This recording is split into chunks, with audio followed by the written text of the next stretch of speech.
Welcome to the Automotive Diagnostic Podcast. We're going to explore ways to sharpen our diagnostic skills, find learning resources, and hear from experts in the automotive field. This episode is brought to you by AutoRescueTools.com and Isaac Rodell. If you're looking for scan tools, key cutting equipment, programming laptops, Isaac is the guy. Not only does he have an extensive list of all of those things I mentioned, his support after the purchase is top notch. I bought my Dolphin key cutting tool from Isaac several years back, and he has helped me out every step of the way. Anything that I needed on this thing, I didn't quite understand. If I had an issue with it, I needed something additional. He was easy to get a hold of and helped me out with that. So I highly recommend that you check out his website if you need anything related to keys, scan tools, diagnostic equipment. And again, that's AutoRescueTools.com. The link will be in the show notes. This episode is brought to you by AutoRescueTools.com and Isaac Rodell. If you are looking to get into module programming, but you are not sure what kind of laptop you're going to need or how to set it up for programming, Isaac is your guy. He can set up laptops specifically to do control module programming for specific brands with partitioned hard drives and all the software that you're going to need to do this. He also sells key cutting equipment, scan tools, and other diagnostic equipment. I bought some stuff from him in the past, and the support is phenomenal. So I highly recommend checking out the website. Again, that's AutoRescueTools.com. The link will be in the show notes. This episode is brought to you by L1 Automotive Training and Keith Perkins. If you're looking for education on module programming, J2534, EEPROM work, key and immobilizer, electrical diagnostics, or drivability diagnostics, Keith has a website, l1training.com, that's got over 60 hours of training videos on all those subjects and more. When I first started out doing mobile, I utilized Keith's videos on module programming in J2534 in order to get my head wrapped around what I would need for the tooling, the computers, the software setups, what kind of obstacles I would be up against when I'm out there programming modules on cars. And it was a huge benefit to me. And I continue to use the training videos that he has on his website. So I strongly recommend checking out l1training.com.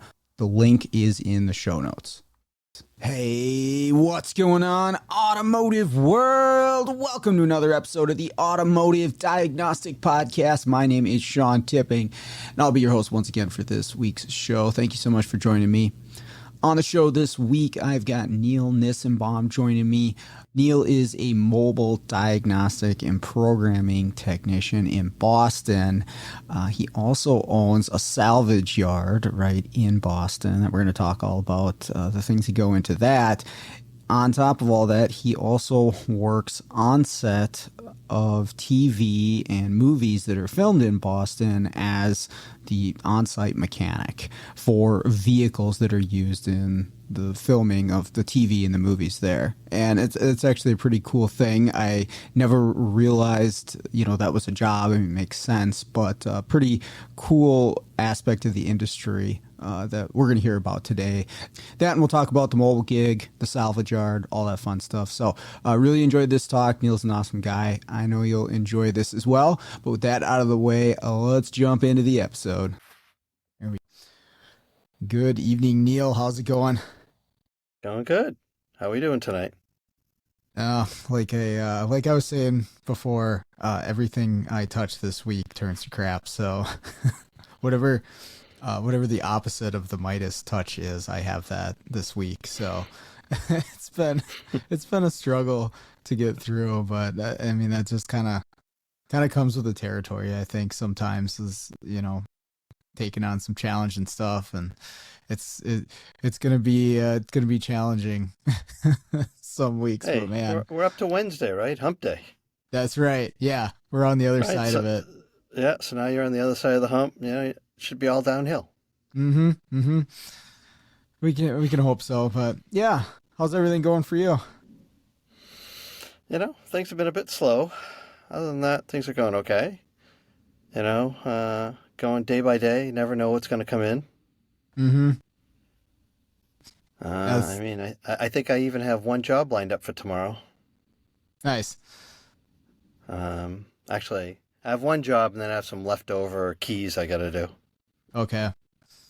Yeah, we got a few. It was actually surprisingly busy this week, or in January in general. I thought it was gonna kind of slow down, but um, I don't know. We seem to be getting all the like real problem cars in the last couple of weeks. So I think I don't know, people or the shops were saving them until they got caught up, and now that's all we're getting calls on. Is every other call is a parasitic draw on something, but you know, Well, I know you love those, right?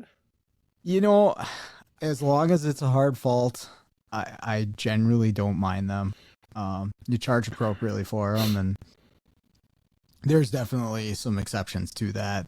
Um, there's been some cars that are very difficult to access the components that I need to test, and like I like using little amp clamps and stuff, and just sometimes you can't get them in where you want to do the testing, and then that can make it difficult. Or fuses, a lot of fuses nowadays, like even if you want to do the voltage drop method, good luck. Like you just can't get into them, or you got to take the little cases off of, or like the little plastic tops off of them in order to do that voltage drop test. So that can be time consuming, but yeah, I don't mind them. Like I say, as long as it's constant, that's the big thing. Or if I don't have to wait an hour for it to go to sleep, those are the other ones where I try to get the shop to set it up for me before I get there. Right. I was telling you the other day, I was doing a lot of speed limiting on some bread trucks. Yeah. I don't remember if I told you there was this one truck. It was a 2012 E350, and I plugged into it, and it was like the OBD port was dead. So I test all the fuses. All the fuses are good. I plug my dongle in. Now it's got power. I'm like, okay, great. Now I crank the truck to try to start it up because I want to start it, make sure it runs before I do anything. Thing just cranks. Like it won't start now. I'm like, I've done nothing to this vehicle.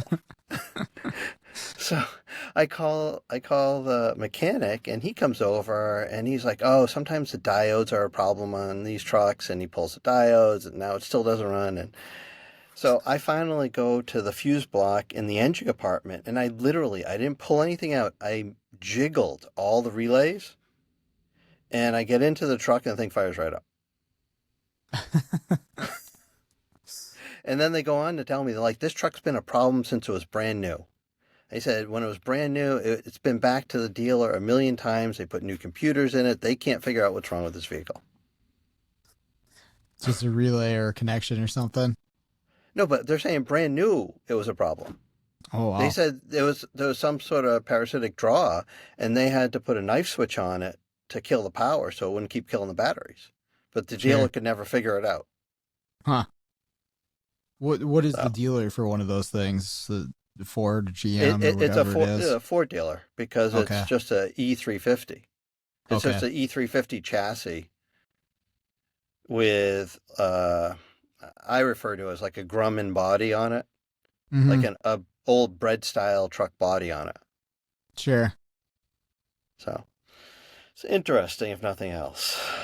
Oh yeah. Yeah, there's always something interesting. I had a Suburban like that where I think I was supposed to do keys or something, or just add a key.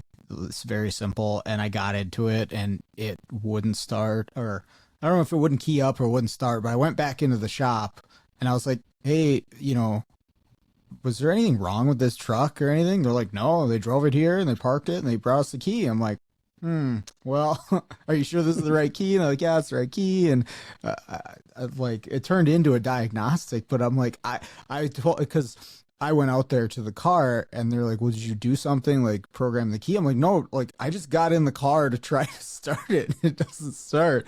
And that's, yeah, you walk into situations like that where you're like, what am I in the middle of all of a sudden? I haven't done anything yet. Yeah, I mean, I had a Tahoe that wasn't like that, but they called me in to program a fuel pump module, and I Hmm. had no comm with it.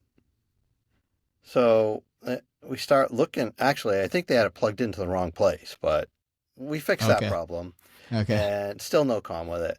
And it ended up being that we went to the fuse block, found the 20 amp fuse, and we pulled it out, and there was like some corrosion on the fuse. Took another fuse, put it back in. Now we had comm. Oh, nice. So there's just corrosion in the fuse block. I think just about every side object detection programming that we get called to for GMs, like we're to the point we just check the fuse before we even start.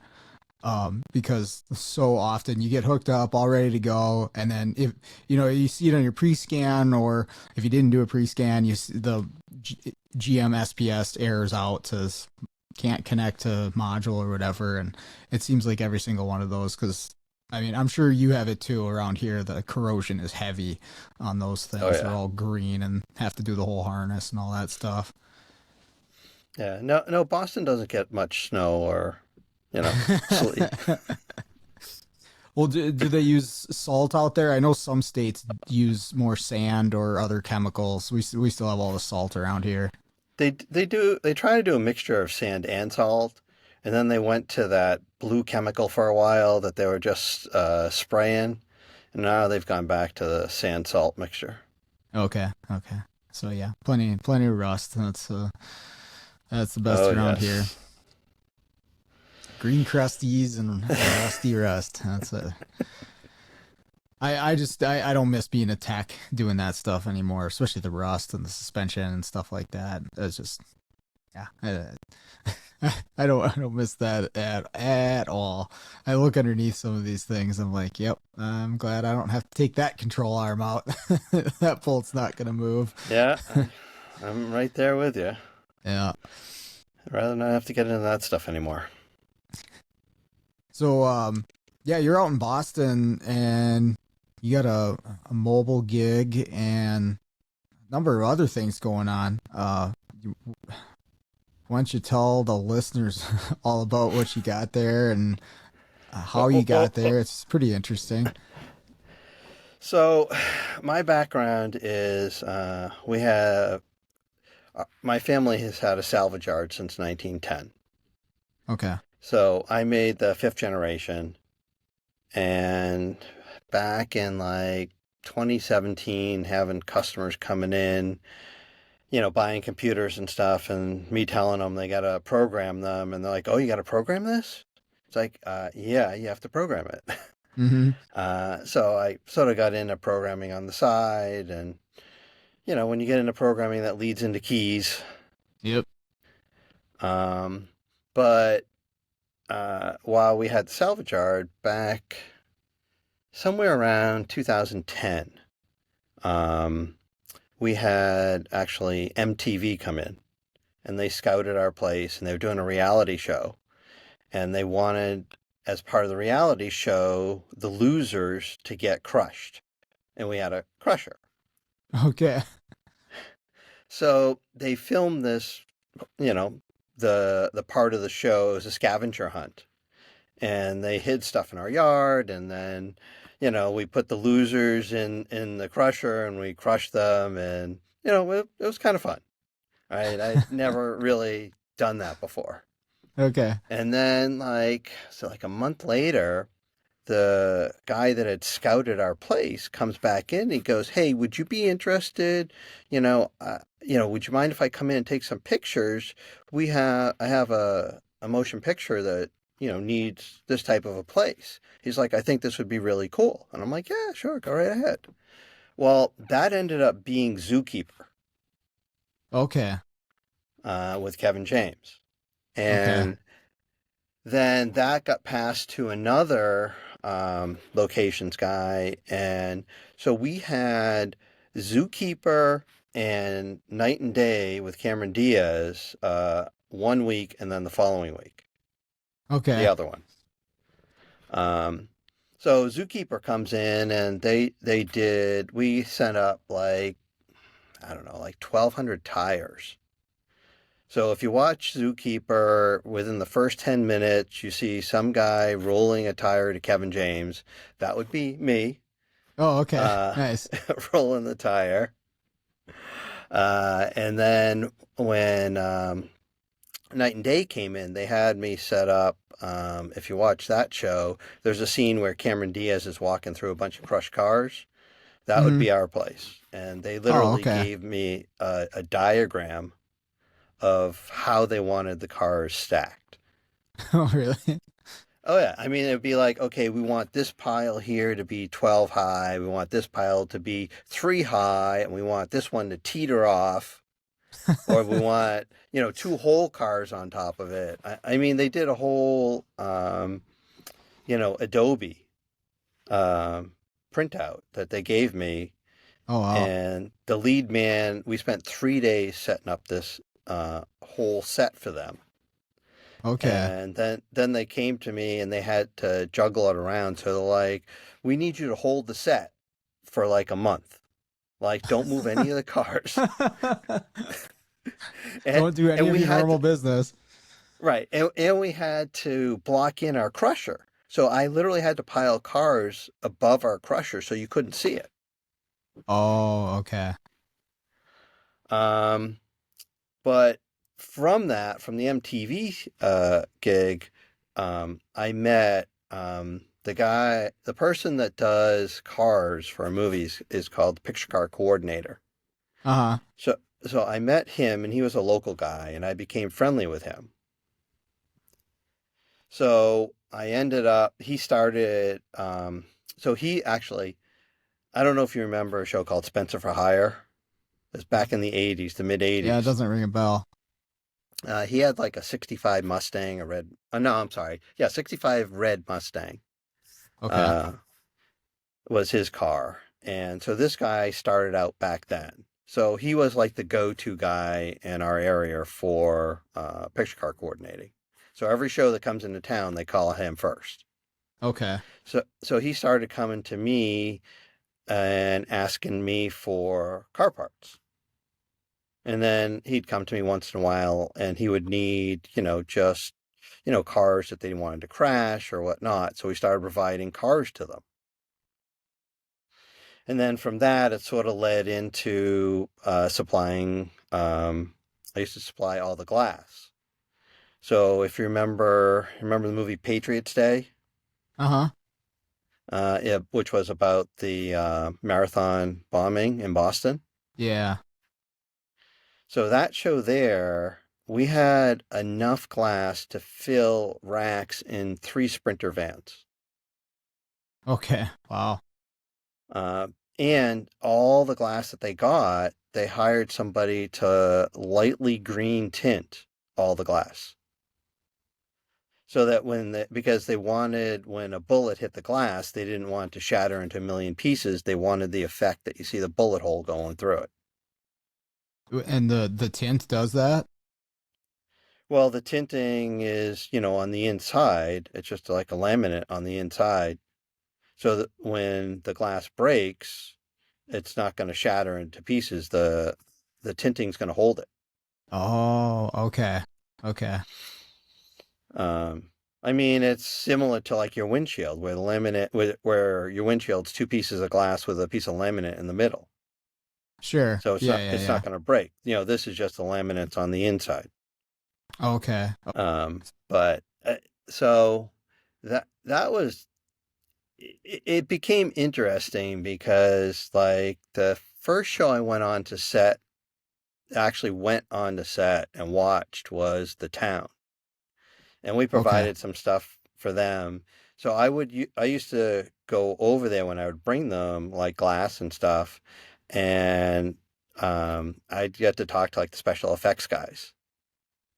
And like for The Town, they actually made these little launchers that they put in between the seats, and they Okay. made up these little plastic bullets. So when you saw the bullets being shot into the windshield, you thought it was from the outside. It was this little thing on the inside shooting the glass from the inside. Oh, really? Yeah. So the driver is triggering it. No, they have a remote box in the back, and the special Oh, effects guys are triggering okay. it remotely. Okay. Dang. Um, so, so that would sort of lead into, by the same token, when you see bullet holes on like the door or the fender or the hood of a car, the way they actually do those is they determine what size caliber bullet is going to hit that point on the vehicle, Uh-huh. and they put a hole the size that that caliber bullet would put in the vehicle. So they Oh, pre-make the holes. okay. And paint over And it. yeah, they basically put this little charge or squib in it, and they wire it into a box in the back. And then they basically will say Bondo over it and then paint all the panels. So when you see that little flash of light, like the bullets hitting the car, that Sure. spark is the Bondo blowing off to expose the hole. Okay. So it's not all just CGI. Right. No. No, it's real. Okay. That's pretty I mean cool. they actually did, speaking of CGI, they did Ghostbusters 2 in Boston. And when they Okay. did Ghostbusters 2, I was talking to the special effects guy there, and he was telling me that they actually, instead of CGIing some of the vehicles, they actually built them. They said it was like cheaper to build them than it was to CGI them. Okay. I mean, back when they did the town, no, I'm sorry, when they did Night and Day, I asked one of the guys that was taking pictures that did the CGI. I'm like, well, how much does it cost to do CGI? He's like, CGI costs about $1 million a minute. Ooh. Well, yeah, I'd be building some cars too then. Holy cow. Yeah. So, but in that Ghostbusters 2, they actually told me that there's a place in Texas that can 3D print in metal. So, any type of metal that you need something 3D printed, I think they do it for NASA too. Okay. They would actually, build what they wanted to on some CAD program, and they'd send it out to this place in Texas, and Huh. the place in Texas would print it and then send it up here. I gotta check that machine out. That'd be sweet. Yeah, yeah. I mean, that would. I'm sure it's a little costly though. Oh yeah, I bet you that's a few bucks a minute too. Um, Yeah, I'm sure they get some real money to print that stuff. so when they're coming in like this and setting up in your place, and like you were saying, like you kind of have to, you were holding the set for a long time. I mean, and you don't have to get into numbers, but is the compensation worth it? Worth the time that you're spending doing that stuff and shutting down business? I mean, does it make sense to do that sort of thing? Well, yeah, I mean, they have to really compensate you for your loss of time. Okay. So, I mean, whatever you're going to be losing per day, you have to make sure you're making more than that. Okay. Okay. Uh, in our particular case, um, we had 4 acres in the Boston area, so they were on our back lot. It wasn't affecting our counter sales or a majority of our Mm. sales. Okay. So you can still run business and stuff. Yeah, so I mean, we were able to still run business. Okay. Um, I mean, but that whole MTV thing spawned the Zookeeper, Zookeeper Night and Day, and then there was a show on Discovery called, I'm sure you still could look it up. It's called Time Warp, Okay. and Time Warp did. There were these two guys from MIT, and they would do slow motion camera stuff. So Okay. they came in and they thought it'd be really cool, and I was actually part of that show where this is how Neil takes out a windshield. This is how Time Warp does it. And I'd be Oh, there okay. cutting out the windshield with a piece of wire, and they would take, what'd they do? Oh, they took 3 airbags, put them behind the windshield, and blew them off. And then showed it in slow motion. Sure, yeah, that makes for better slow-mo video. Okay. And they even did so like this is how Neil crushes a car, and I used our crusher. We put some cars in, and they actually put a camera in the back of one of the cars and had me crush it down. And then I had to Nice. stop it, and then they went back in and they fished it back out, the camera, and they actually used that footage. But then it was this is how Time Warp does it, and they got literally a pallet of bricks with a crane, and they had to have a special effects guy come in, and they lifted the bricks up with the crane, and then they detonated it so that it would just drop straight down onto the car. Okay. I gotta check that out. I'll see if that episode's on YouTube. Yeah, I don't know if they still have the episode on YouTube. I mean, I have the episode, but Okay. yeah, I have it on DVD. But that was really fun to do that. Yeah. But Oh, I bet. uh, I was yeah, always and then there was fascinated. another. Oh, go What ahead. was that? Oh, Go there ahead. was another show that came in after that. It was a show called Sliced. Yeah, Sliced. It was on the History Channel, and they actually brought in one of the, I will say, one of those rubbish trucks that has the arms that will drive right up to the dumpster, Oh, okay. and the arms slide into the dumpster and it lifts it up onto the top of it and dumps it in. Sure. So that show was about cutting up stuff. Okay. So they literally bought this truck and they brought an excavator in with a shear on it, and the show actually sheared this thing in our place. Oh, no kidding. So they cut it up into pieces. Okay. And then they didn't finish doing it. So when they left, I'm like, hey, can I use that excavator and finish this? And they're like, yeah, sure, go right ahead. Yeah, I was always fascinated when I would go to a junkyard or salvage yard or to get something and going back in the yard and watching how the whole place works. I've never actually worked in one, but obviously I've been there to get parts over the years for a number of different things, and it was uh, always an interesting thing. They used to have one here where you could go back and take your own parts out of the cars, and I there might still be one, but they shut down a few of them around here. I think LKQ bought up several of them, but um, you could go out and pull your own parts and stuff like that. And I don't know, as a teenager, I always thought that was really fun, and it was cool to see, yeah, like the cars getting moved around and how they did that. Um, that was that was always really cool. I actually used to I collected scrap when I was like first starting out as a technician, and so it wasn't a salvage yard, it was a recycling place. And so you would go in with your truck, you'd go up on this big scale, they'd weigh the truck, and then you drive back and you'd either throw the stuff out, or if it was heavy enough, they'd bring the big magnet over and grab the stuff out of the bed of your truck and move it over. And I always thought that was the coolest thing in the world to watch. But it's Hey, probably one of those things. Once you do it a few times, it's not as fun. yeah, I mean, I can't tell you how many cars I've crushed over my lifetime. Right. Uh, you know, But it's got to be quite a few before it gets boring, though, right? yeah, I mean, no, it's always fun. You just get to, crush the car, push the doors in, because you have to kick the doors in so they don't pop out when you crush them. Sure.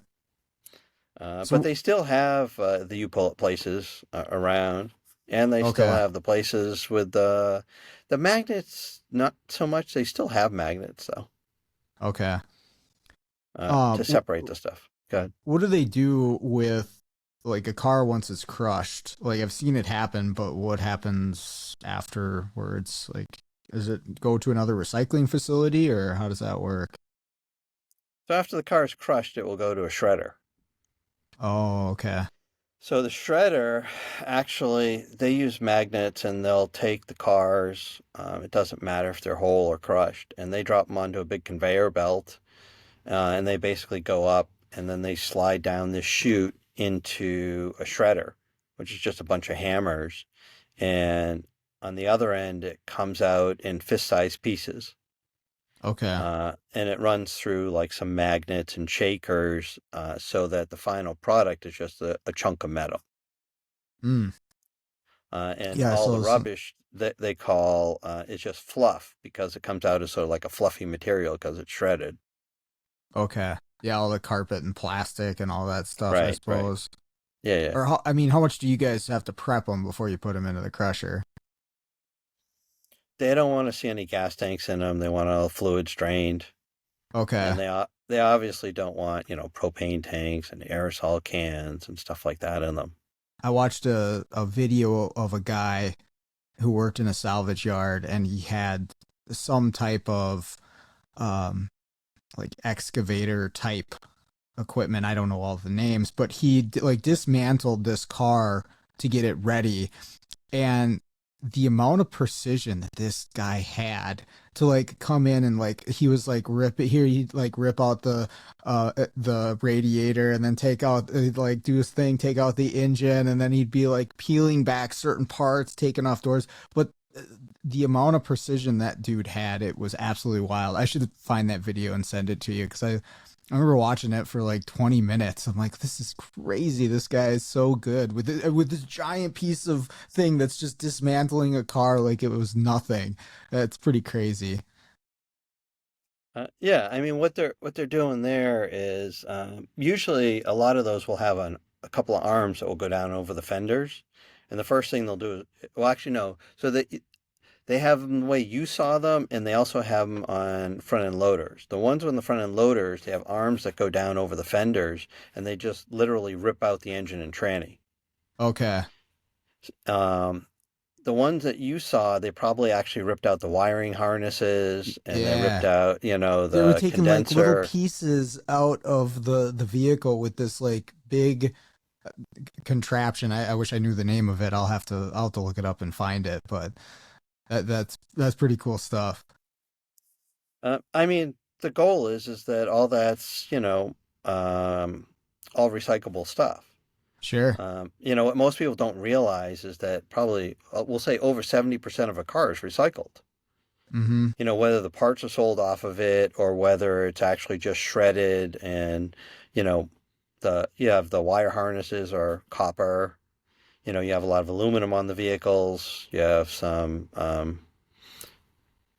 cast iron, some regular metal, sheet metal, heavy metal. Mm-hmm. Um, so a lot of that gets sorted out in a salvage yard.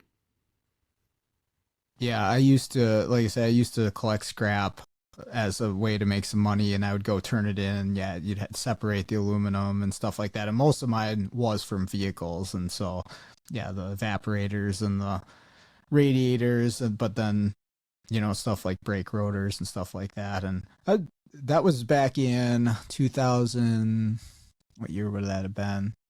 Probably like 2006 to 8, somewhere in that neighborhood. And the prices were pretty good for a while. I actually made a decent amount of money doing that, but it's kind of, you know, dirty manual labor. And so I grew out of that, but I did that quite a bit. Um, the So do you work with recyclers like through your business? Does a lot of that stuff go directly to recyclers, or how does that work? Well, our family business we actually closed because we had a deal to sell the property this a year ago, December. Okay. Unfortunately for us, our deal fell through, and we had sold all our inventory and our equipment. So Oh, our salvage yard at this point is closed, has been closed for a year. okay. So now I am full time doing mobile programming, etc. The real fun stuff. Yeah, yeah. I mean, plus, the movie stuff was on hiatus for 6 months while everybody was on strike. Uh, Sure. but that's come back. I mean, this past month I worked on Beetlejuice 2 Okay. for a couple of days, and I worked on a show called Instigators that hasn't come out yet. That's with Matt Damon and Casey Affleck. Okay. That actually, they filmed that back in March, before the strike, and then they did some reshoots last month. Okay. What are they I'm having not you sure when that. do on those sets or So so right now when I'm working on the on that stuff, I'm just um, a picture car mechanic. So like when we worked on Beetlejuice, um, they had a few cars, but there were no real crashes or anything like that. Other than they had this stunt person that was driving a Tesla Y that all she had to do was drive down the hill, make a right turn, and pull up to a house. And they asked her to do it a little faster, and she did it a few times, and she took the turn a little too wide and slammed the left front tire right into the curb and ended up bending the lower control arm, the strut. Uh, so another guy and myself basically took that car, and their base camp was in a mall parking lot. And fortunately, it was nice a day that we had to do this, and we just changed all the parts, bought all the parts from Tesla, and put them all on, and the car was fine. okay, okay. But they But have like guys like you on hand for that sort of stuff, just to keep the cars going. yeah, so anything car related, like when they did the reshoots, um, the director, they had a motorcycle, and the motorcycle would be placed where they wanted it, and then the director would basically say, "We need to move the motorcycle." Well, the only people that can move the motorcycle is somebody from picture cars. Okay. So even if it was just moving it 6 inches, somebody from picture cars moves that. So pretty much the only people that will move the cars is either picture cars, or if they have stunt drivers, the stunt drivers obviously can move the cars or Okay. whatever they're driving. Gotcha. But somebody from a different department is not doesn't move those vehicles. Are there people that do that full time? Just being the mechanic on set and they travel around, or do they usually source out local people like you? So there's always local people. The coordinators aren't. Sometimes they'll bring coordinators. Like some of the shows they shot here, they brought in coordinators from down south, from L.A. And when they bring a coordinator in from somewhere else, like this show, Instigators, um, the coordinator, that show was actually shot in New York. So the coordinator was from New York. So when the coordinator came in from New York, he brought, I think, two guys from New York, and then the rest of us were here. Okay. I mean, Uh, I'd never, before you had told me about this, I didn't even, I mean, it makes sense that that is something that's needed, but I had no idea that that was a job possibility, for having mechanical skills. So that's pretty cool. Um, well, sometimes yeah, it's like watching paint dry, though, when you're on set. I suppose. Yeah, if nothing bad goes wrong and the cars work fine. Yeah, I mean, like they filmed Black Panther 2. They did a week in Cambridge and a week out in Worcester, Mass. Okay. And I worked on that show, and I was working days on that show when they were in Cambridge. So they were shooting one night, and I went down to MIT to watch them shoot. And they're taking this Charger and um, the bike they had, and they were going in parallel, making this 90-degree turn. So they go straight and turn left. That was it. I swear to you, after like the 20th time watching them do it, I'm like, all right, I'm gonna go home. It's already like 12:30. Like, Yeah. I don't need to see this anymore. Uh-huh. Uh-huh. Uh, but when you're working on set, it is what it is. Sure. Uh, Right. uh, it's obviously more fun when they have car crashes. Like Instigators had a lot of car crashes. They actually T-boned a military vehicle um, into a fire engine. Oh, wow. You got to Um, do that in one take, right?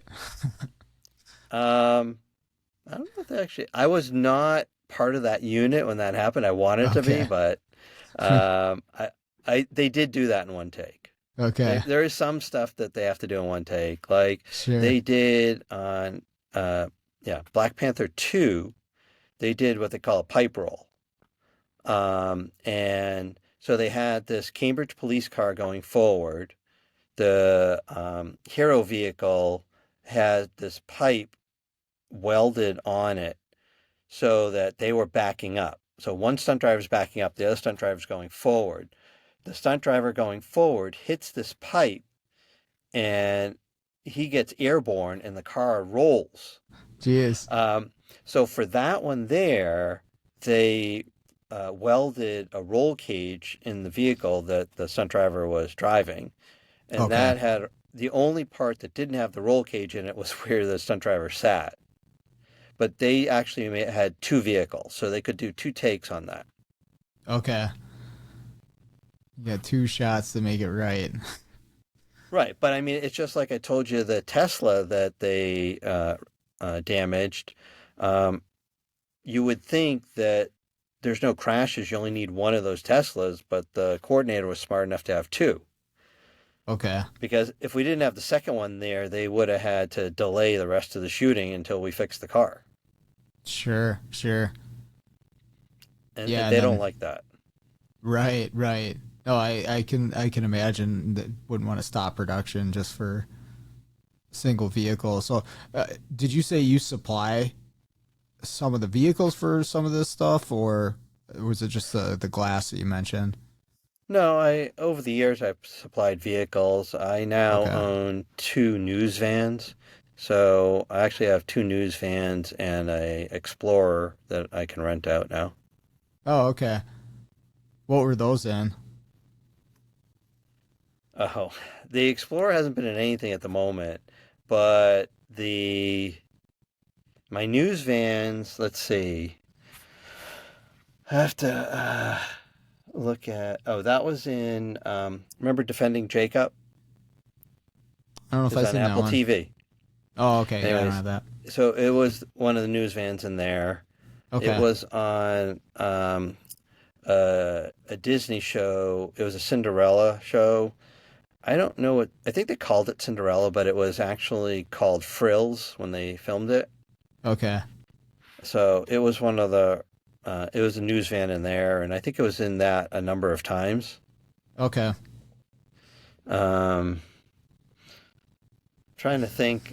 Yeah, I honestly can't remember all the shows that they've been in. Sure. Uh, Yeah.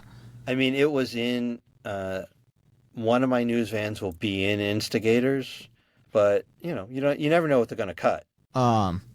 So the mobile part of it that you're doing now, how how did you go just from doing it? I mean, was it just a natural progression to taking it full time, or did you have to be intentional about moving that direction? Like, how did that pan out? So doing it part time was always a little tricky because I try to get out of work as soon as I can, and it's hard to, people don't want to wait, Yep. and it's like right at the end of the day, so people are closing, so that made it tricky. So that I didn't have, I had some customers, it was okay. It was at that point really just extra money. Mm-hmm. Um, but now that I can do it full time, yeah, so it's almost like starting over because now I have to actually get customers that I can go to on a regular basis. They don't have to wait for me at the end of the day because there was a Yeah. lot of people that I talked to when I was doing it part time. Like, no, I can't wait till 4 or 5 o'clock or Yep. whatever it was for you to come over here. Yep. That was the exact same with me when I was teaching. Uh, Yeah, so it's I'm sure you understand. Like I said, it's better doing it full time. yeah. Yeah. Having the Yep. flexibility of a full schedule for sure. Being able to accommodate more customers, and then you can.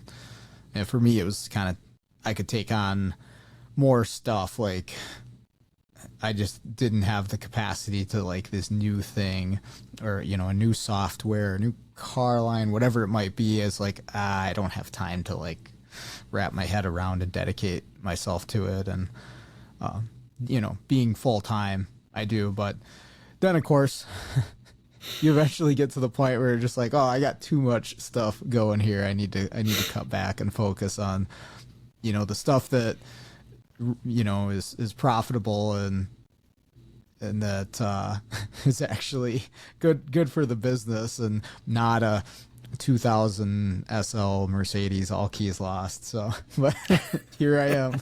Yeah, I mean, yeah, sometimes you take jobs in hopes of getting more jobs. Yeah, exactly. Uh, or even if somebody passes your name on because you're able to do that job. Yep. Yep. Somebody Uh, said you gotta do the hard work to get the easy work, and I think that definitely applies for what we do. Like getting all the GM TCMs and the gravy.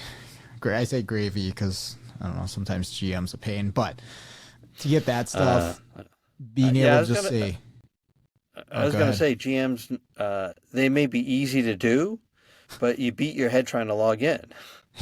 Yeah,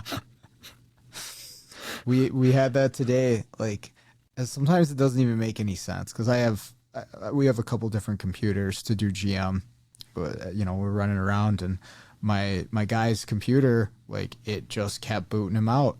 Every time you go to connect to the vehicle, boot it out, and restart and try running on uh, internet edge or whatever, and this and that, different pass through. Nope. And then he grabbed my computer, just went right through, no problem. And so, we got to try to figure out what exactly is going on there. But some days it's like, because well, here's the thing: the computers are clones of each other, so essentially there shouldn't be any different. But obviously, once you do that and you start doing things, maybe something's loaded on there.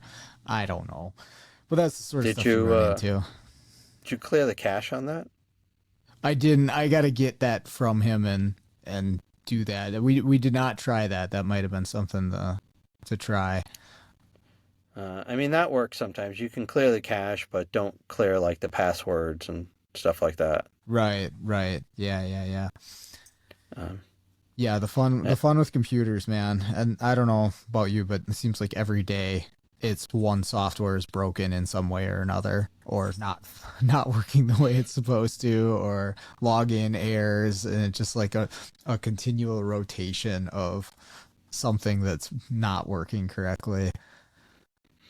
But well, the problem is when you go down that rabbit hole of like you're trying to log into Ford or GM and it's not working, and then you assume it's your end. mhm.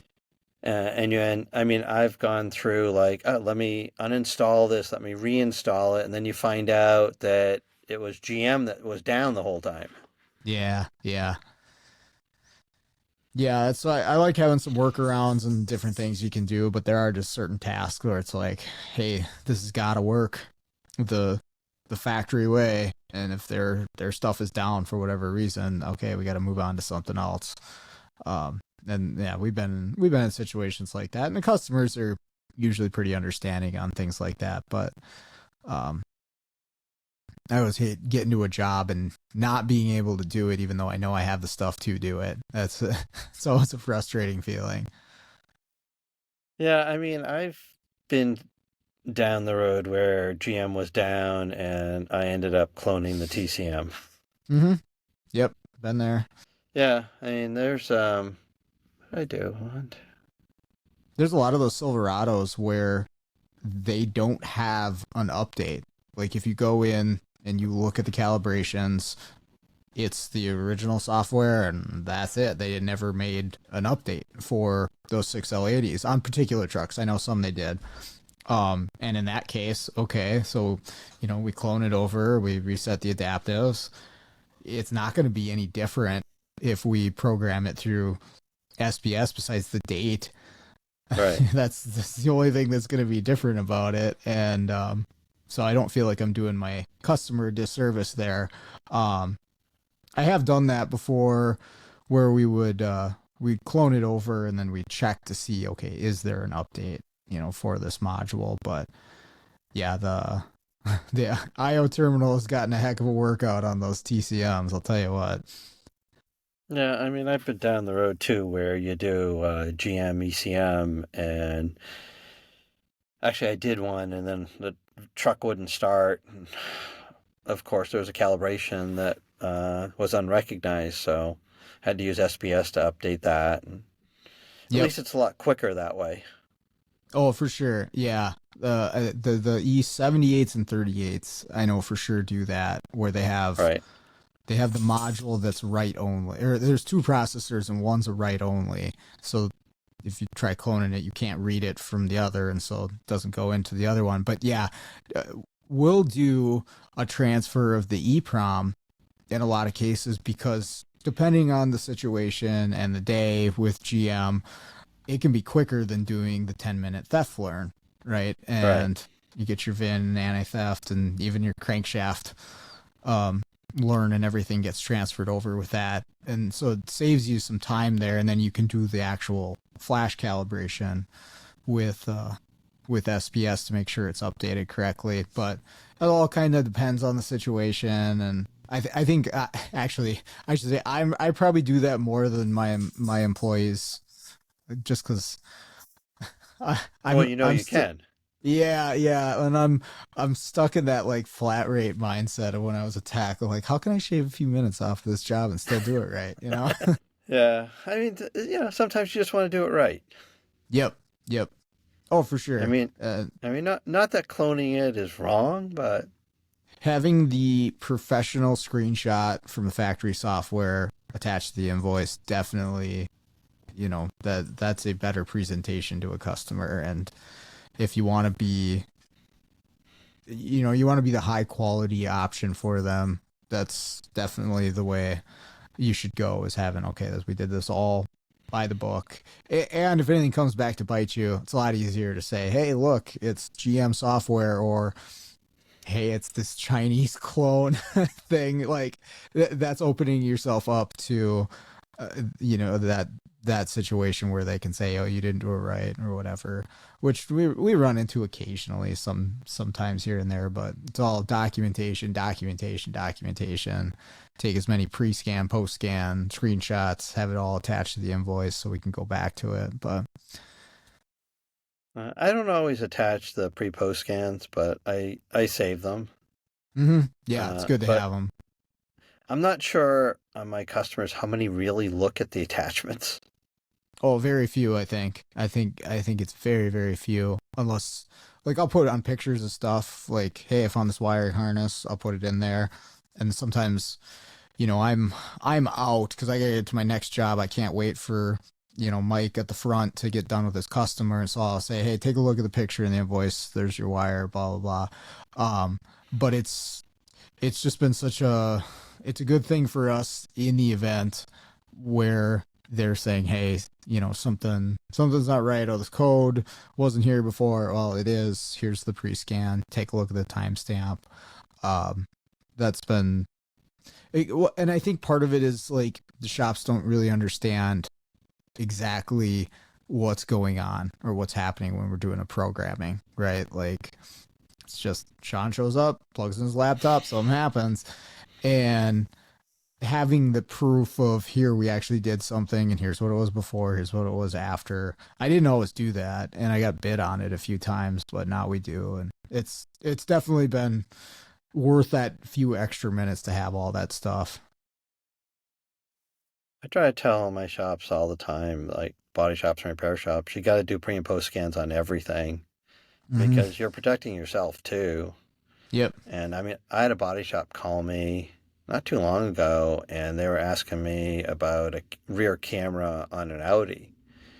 And I'm like, well, what did you repair on? Like, oh, we repaired the front. I'm like, so why is the rear camera a problem? Like, the customers had the car for like a month now. So I Uh-huh. said, was that on your pre-scan? Was there an issue with the camera? And they called me back like, hey, we found the pre-scan and it was an issue on the pre-scan. So the customer's going to take care of it themselves. Yep.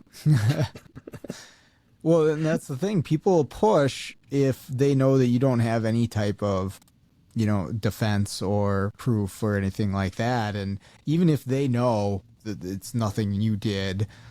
That type of person will just keep pushing until they get something for free. But yeah, having the proof is huge. And again, for what we do, because you don't always see a difference after it's programmed. It's not something visible that changed if you changed the EEPROM data in a module, but having the screenshots is where it's all at for us. So we really got that Windows print screen thing down. Snippet.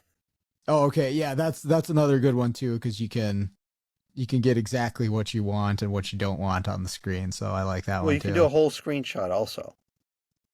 Oh, okay. So you can just draw a box around what you want, or there's another button that you click that will just grab the whole screen Okay, in snippet. gotcha. Yeah, I use the little click and drag one if I just want a section of the screen. Otherwise, yeah, just Windows print screen and it's right in your pictures folder. Yeah, I don't think I've used Windows print screen in years. What do you use for invoicing? I use online QuickBooks. Okay, same here. That's nice Uh, because you just attach everything there. right. I mean, and it's all cloud-based now, so all the pictures and stuff that you attach or pre-post scans you attach are going to be part of the invoice anyways. Mm-hmm. Yep. They're all saved. Yeah. I'm going more and more towards desktop version of that every day though, because like I'll do it on my phone, but man, like some days it takes forever for that app to load. I've found you can do certain things on your phone, but you're better off using a laptop. Uh-huh.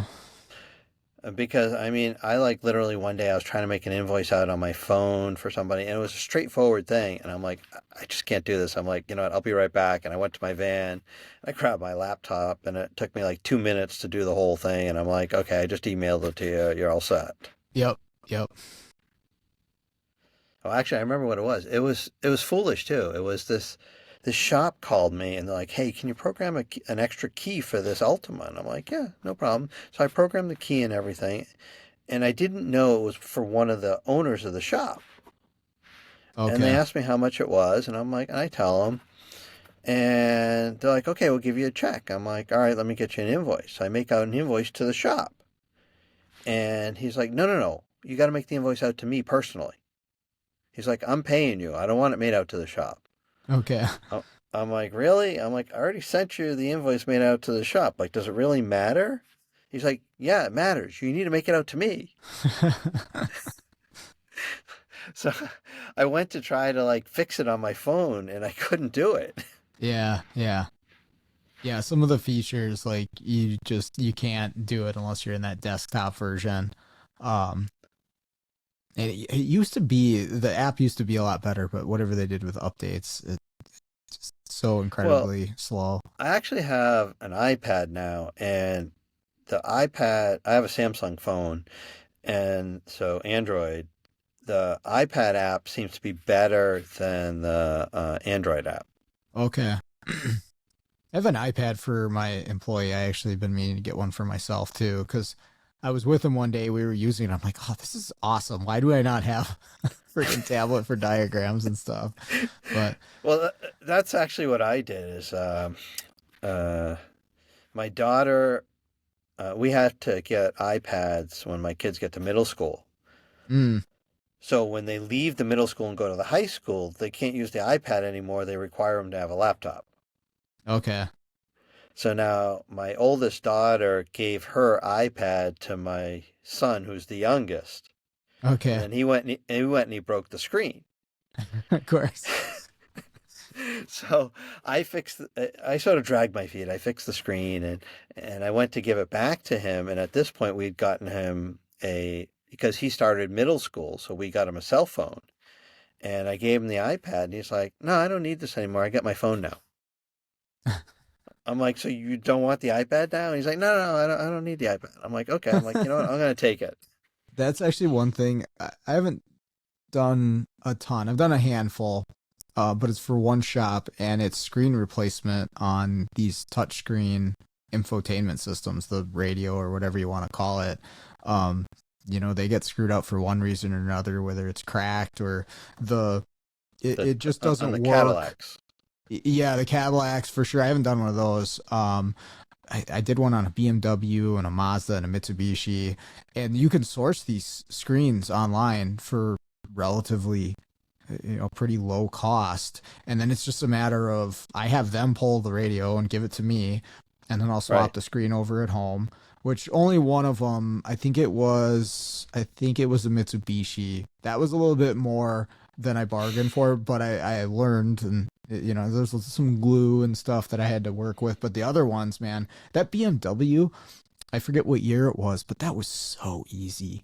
It took me like 5 minutes to pop this screen in, and they're happy as a clam because they didn't have to buy a new head unit. Um, so that's just like it's another one of those things. It's like I don't want to dive too deep into something new that it's gonna require learning. But like, hey, yeah, they asked me. I'm like, sure, I'll give it a try. I'll see what happens. I actually, I had somebody ask me the other day. They're like, "Do you think you could fix a HDMI port on a PlayStation?" I'm like, probably. I'm like, I've never done anything like that, but I guess if you drop it off with me, I'll take a look at it and see how hard can it be, right? It's all a bunch of time. Yeah, yeah, exactly. Which is If in you got the short time to supply. do it, then go right ahead. Time seems to be a luxury, though. Yeah, for sure, man. I'm I'm definitely battling with that myself, is trying to like balance things out so I'm not always working and having a life away from cars, which my girlfriend appreciates. So, I actually went snowboarding last Saturday, which I've only ever done like one time in my life. I used to ski when I was a kid, but I never really snowboarded. But she wanted to go, and we did kind of like a little instructional thing. Anyway, so I'm doing the tow rope um, up the hill where you grab it and it pulls you up and everything. And I didn't have my balance figured out ready for the tow rope because I can barely get up on the snowboard anyways. So I fall over, big deal. Okay, whatever. I fell a lot that day. But the way that I fell, I was like on my back facing up, and the tow rope came up. It like kind of bounced up after I fell, and then it came back down. And so for everybody looking, it went like straight across my nose and just took the skin right off my nose as it went Nice. by. And I'm really lucky it didn't catch my eye, but um yeah, it's like, oh man, that was really stupid. And of course, everybody's on the hill watching, but Hey, we've all done stupid stuff yeah, yeah, for other people's amusement. yeah. Yeah. Uh, but trying to get out there, do some things away from cars, and enjoy myself when I can. Yeah, I mean, when we had salvage yard, I'd work 6 days a week. Now I try to do a 5 day work week and spend time with my family on Saturday and Sunday. Nice. It's a lot nicer to have flexible hours too. Oh, definitely. Yeah, that's nice. I'm actually taking the morning tomorrow to get some personal stuff done because I need to catch up on it. It's got to happen during the day. Things that are only open certain hours. So I'm like, hey, don't book me until noon, and it's nice to be able to do that. That's definitely true. Um, nice being your own boss too. Yeah, yeah, definitely. I gotta remind myself of that sometimes. Like, hey, Sean, you're the boss. Like, you can say no to this thing that you maybe don't want to do. Um, it sounds ridiculous, but that's been the situation. It's like I have to ask myself. I'm like, I really don't want to do this. Like, this isn't enjoyable. It's not what I want for my business. Like, I can just say no to this, and okay. Yeah, I mean, like I have a customer that it's a transmission shop, and he takes on this '05 Avalanche, and he calls me and he's like, "Can you program the computer?" So I program the computer, or basically, I get to this vehicle and I open the hood, and I could not believe what I saw. I mean, there was not one wire in any of the plastic loom. Like somebody like went through and ripped out every loom. Oh, jeez. Right, and all the wires are exposed, and the battery's stone dead. Of course, every car. Right, and they're like, "Oh, we'll just put a jump pack on for you." But I don't know. I mean, he still hasn't got that truck running. He had somebody else go in and look at it too. But he told me, well, when you have some time, come by and see if you can diag it for me. That's not top on my list of doing that vehicle. Yeah. Oh, I'm gonna grab something real quick. Remember I told you my employee's charger, the voltage maintainer went out Oh yesterday. I have yeah, it. yeah. I found what went wrong. So this is a the one of the Power Max. I got the cover off. So I'm gonna position this so that you can see it. I'm gonna move my mic here. Do you see that that capacitor there? Right there? Oh, that one, yeah. Yeah, it's got a big hole in it. It's got a hump in it. It burst right Yeah, open. yeah, she popped right open, and then down here where my finger is, that fuse is popped too. So I'm gonna see if I can source the stuff and fix this one. Um, it and the That new fuse is one's soldered in. yeah, yeah. So I gotta yank the board up, and I'll just see if I can desolder everything and pop a couple new ones in there. It's been a great thing. If you need a voltage maintainer, I mean, for the 300-400 bucks, whatever they cost, thing's awesome. I like it. I have a Schumacher too, but I'd probably get another one of these things. 100 amps does great for programming, and it's kind of light, compact, does a good Right. job. So Yeah, I mean that capacitor should be relatively easy to find, I would assume. yeah, I found some that I think are the correct one for like 12 bucks, and I gotta see if I can source the fuse. I haven't really looked yet, but I'm sure there's Uh, something out there. well, you got to make sure you got that money in the budget. Yeah, right. Yeah, gotta finish this Mercedes. That'll pay for it. Well, yeah. Well, it's either that or you spend the 300 or 400 bucks. Yeah, yeah, that's the business. It's a cash burner. There's always something to buy, Well, the tools are cheap, right? right? And the scripts, they don't cost you anything. Yeah, yeah. Laptops and subscriptions and taxes and yeah, it's fun. Well, that was the But other big difference between going from part time to full time, where, when I went to full time, it's like, okay, you know what, I need to buy some more tools mm-hmm, or some more, OE tools. sure, right. Yeah, because you Uh, run yeah, into more stuff, and then the more stuff, oh, I can't do this one job or this particular thing or these 18 plus that. Oh, okay, I've got to get this tool, and that never seems to end. But there's always something you need. yeah, wants Uh, versus needs are it's kind of tough to determine that sometimes. But yeah, as far as the business goes, there's an ongoing list that I'll kind of chip away at, but it always seems to get bigger. well, when you run into that problem that, like, oh, I need this for that now. What? Right. Hey, somebody's got to pay for it. Yep. That's Uh, right. I mean, unfortunately, the scripts are not free. Yep. And like you I said, mean, time too. It's just value in that time. Like I can't just show up for free. honestly, like on the ones I have yearly scripts on, I'm willing to like give it a shot on a programming to see if that helps them, and maybe not charge them for it just because I can. Right. Right. So if I'm already there doing something else and that didn't solve their problem, I'm willing to program something else on it to see if that will solve their problem, we'll say. Sure.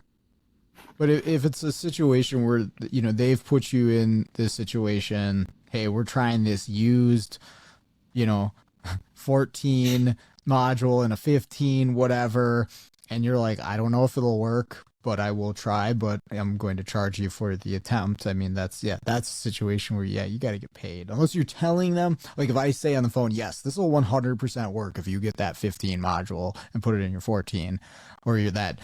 I had a Grand Cherokee that they tried putting a Cherokee ECM in, two of them, and they don't calm. Like if I told him that would work and then it didn't, okay, I can see where I'm not going to charge him. But if he's just calling me in grabbed a random module. Like, yeah, I got to charge for my time coming out there. And most shops are cool with that. I don't know what your experience is, but.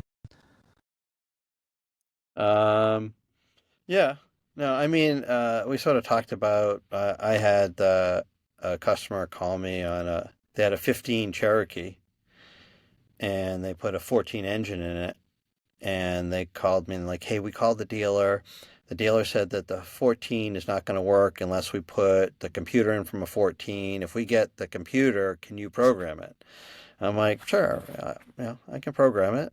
So I go over there and they still had the original computer in. We take the original computer out. Mind you, the car runs and drives. Uh-huh. We put in the computer from the 14. I have a no-com. I can't communicate at all with this thing. And so I screwed around for a little bit, and then ultimately it ended up being a diag. And we figured out the crank sensor was the wrong crank sensor. They're different crank sensors. But I ultimately only charged the shop for a diag, even though I was called in for programming. Mm-hmm. Yeah.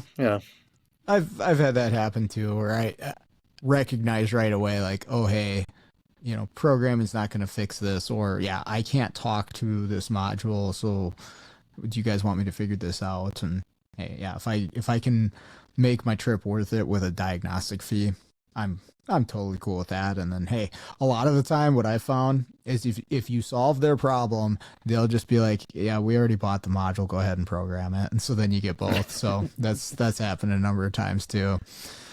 I don't think that's happened to me. Where because if it's a used module, they want to return it.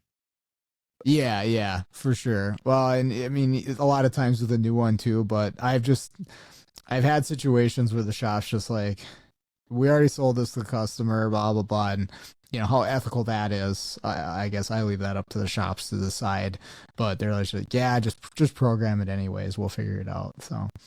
Right. Yeah. Yeah, I mean, we can probably swap stories all night. Yeah, probably could.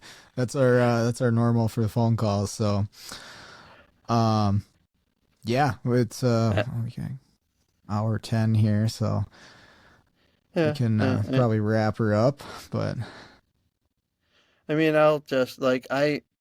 before our call, I wrote a list of off the top of my head of shows that I've been involved with. Mm-hmm. And I think my tally comes up to 18, but I know it's really more than that. Okay. That's pretty cool. When I say involved, not necessarily working on, but either providing product for or working on. Okay. That's cool. So like I said, Yeah. Nice, interesting little part of the automotive world that I wasn't even aware of. Yeah, I mean it's a different type of fun. Mm-hmm. For sure. You got to mix it up every once in a while. Right. Yeah. So for now, I'm gonna do a little bit of mobile, a little bit of movie, right now it's probably a lot of mobile and a little bit of movie. Okay. Cool. Well, I appreciate you spending your time with me this evening. Thank you for that. I appreciate you having me on. Thank you to Neil for spending some time and joining me on the show this week. Definitely appreciate it. Hopefully you enjoyed that as well. Also want to say thank you to everybody out there listening to the podcast. Definitely appreciate that as well. Hey, if you want to win a free t-shirt, Automotive Diagnostic Podcast t-shirt, all you've got to do is real simple. Leave us a review on Apple Podcasts for the podcast, or leave a comment on our YouTube channel. You can find that at Automotive Diagnostic Podcast on YouTube. And monthly, we will be giving away a t-shirt for someone who leaves a comment or a review on the podcast. We'll do a random drawing at the end of each month. We'll announce it on a show, so you got to listen to hear your name. And if you hear your name drawn as the winner, get a hold of me using the email in the show notes or Facebook Messenger. We'll get your shirt size and your address, and we'll ship that t-shirt out to you. All right, so with that all out of the way, let's get out there, start fixing the world one car at a time.